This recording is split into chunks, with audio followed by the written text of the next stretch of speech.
এখানে ফেলে দে গরুর হাড্ডি গুলো। আরে তোমরা এটা কি করলো? আমার ভালো জামাটা একদম ময়লা করে দিলা। ভালো হয়েছে ফেলেছি, আর কোনো কথা বলবি না, তাহলে তোর মাথায় ফেলবো। আরে তোমরা গরুর হাড্ডি ফেলেছো, আমি বাড়ি নিয়ে যাই। কিসে নিবি? এই ধর, আমি তোর গাবলাও দিয়ে দিলাম, এই গাবলাও আমার লাগবে না। ভালো হয়েছে, এখন আমি এই গরুর হাড্ডি গুলো বাড়ি নিয়ে যাবো। বিউটি, তুমি ওখানে কি করতেছো? কেন ভাইয়া? আমি তোমার সকাল ধরে খুঁজে পাচ্ছি না।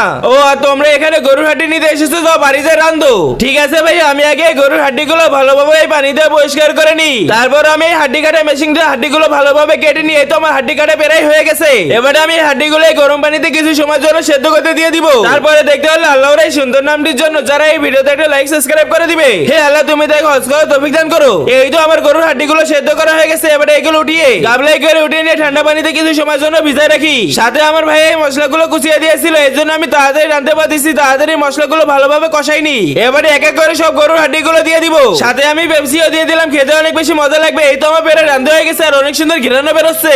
এবারে আমি টেবিলে যা রেখে দিই, ভাই একটু পরে আসবে না খেতে। বিউটি, অনেক সুন্দর ঘিরান বেরোচ্ছে, তাড়াতাড়ি খেতে দাও। ভাইয়া সব আছে তোমার জন্য, তুমি আগে খাও। ঠিক আছে বিউটি, আমি আগে খাচ্ছি। বিউটি, তোমার হাতে সত্যি জাদু আছে, কারণ অনেক মজা হয়েছে। তোমরা কমেন্টে ইমোজিটা দিয়ে যাও।